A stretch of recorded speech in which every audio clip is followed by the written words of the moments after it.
Hi everybody, and blessed be, it's me Alex. I was having a discussion, and Boo's with me too. I was having a discussion with a couple of people on here who had made some videos about how they had discovered paganism or how they came to the pagan path. And I realized that I had never done a video really sharing how it was that I came to Wicca or how I discovered goddess religion. And I thought it would be a good thing to do, because I think it's important for us all to share those kinds of stories for people out there, so that we know that we all have common experiences along these lines. I was raised in a Christian household. Both my parents were Christian, and they were Baptists. And early on in my life, I explored different forms of Christianity. Like in my teens, I was briefly a member of a Pentecostal church as well. And when I was 18, I joined the Roman Catholic Church. And I think at the time I was really searching for an authentic spirituality that really fit me, but I never really felt at home in any of those faith communities or any of those environments. And none of them really reflected what my experience of the divine was. I think probably part of it was that being a gay person too in those environments can be particularly hard, because a lot of Christian religions are very anti-gay. There's a growing number of Christians out there who support LGBT equality and who have purged their traditions of bigotry and discrimination against LGBT people, of course. And but there's a lot of people who hold on to the traditional kinds of teachings and discrimination, of course. And it just never worked for me.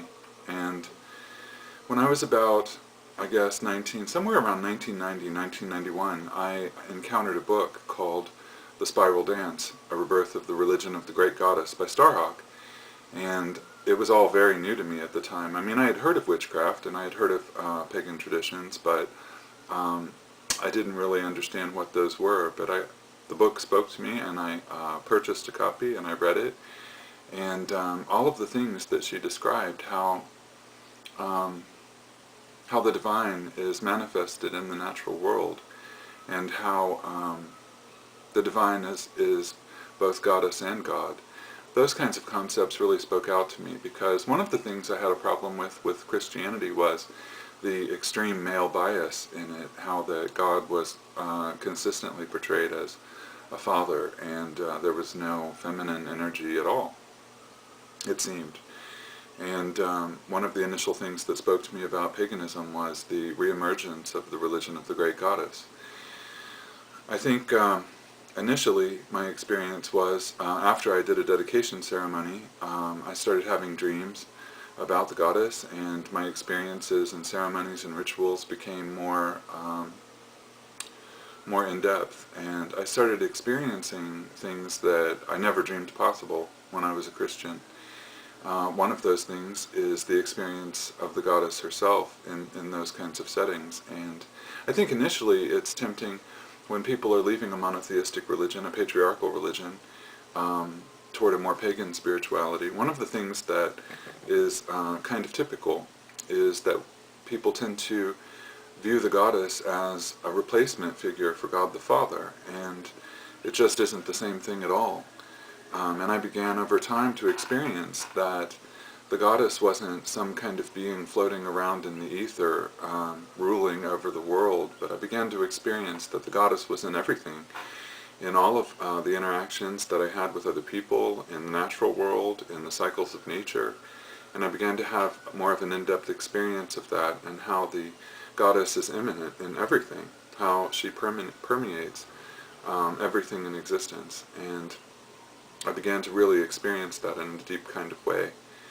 And that was very healing to me, because I think previous to my initiation into Wicca, I had always thought of the divine as something that was separate from us, something that was somehow outside of the natural world, who might have been the originator of the natural world, but who was still separate. And in pagan religion, there is no gulf between the divine and the natural world. The divine is in the natural world, is in everything, and that became a very healing kind of experience for me.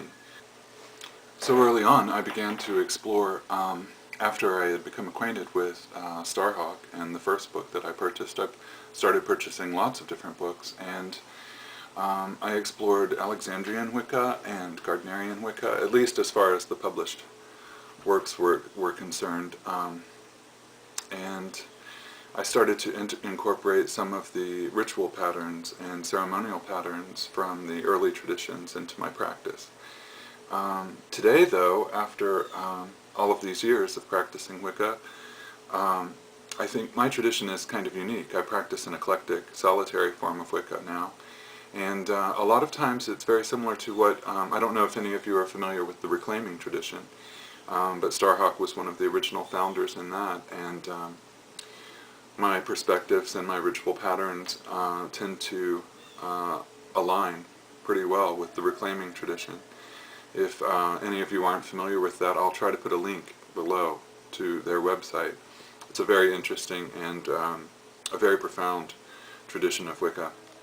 I also, early on, explored ceremonial magic and Golden Dawn teachings, things like Kabbalah, various forms of divination, and all of those things have played a role in the practice that I now engage in. As time went on with my practice and with the ceremonies that I've performed and the evolving tradition that has developed in my life, the thing that has become most important for me is the emphasis on joy and on love and a celebration of the divine immanent in our bodies and in the natural world. So that's the primary focus for me, and that's the primary experience that I take away from my practice now. Early on, I think I was more in a mindset of trying to imitate the early Wiccans and what I perceive to be real Wicca, and that just isn't important to me anymore. It's not the kind of thing that that has any relevance to my life or to what I do. I know that a lot of times people get involved in games about what constitutes real Wicca and who's a real Wiccan and who's not, and what title and degree you have, and all of that just doesn't seem very important to me. I think that one of the major lessons I've learned from Wicca is that that type of hierarchy and those type of games give rise to an elitist kind of mentality that robs our spirituality of its authenticity and of its joy and spontaneity. And one of the things about my practice of Wicca that's been very liberating is that I'm free as a solitary eclectic to structure the ceremonies and rituals however I feel guided to, or however it seems to be most appropriate at any given Sabbath or at any turn of the wheel. I do have set ritual patterns, and they do align with traditional Wicca, but the actual practices don't really have to match what Gardnerians or Alexandrians or traditionalists do. And I don't think anything ill towards those traditions. It's just not something that I felt called to. So that's the primary focus for me, is love and joy.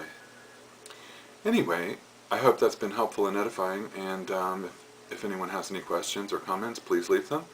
And I hope everyone's having a wonderful day.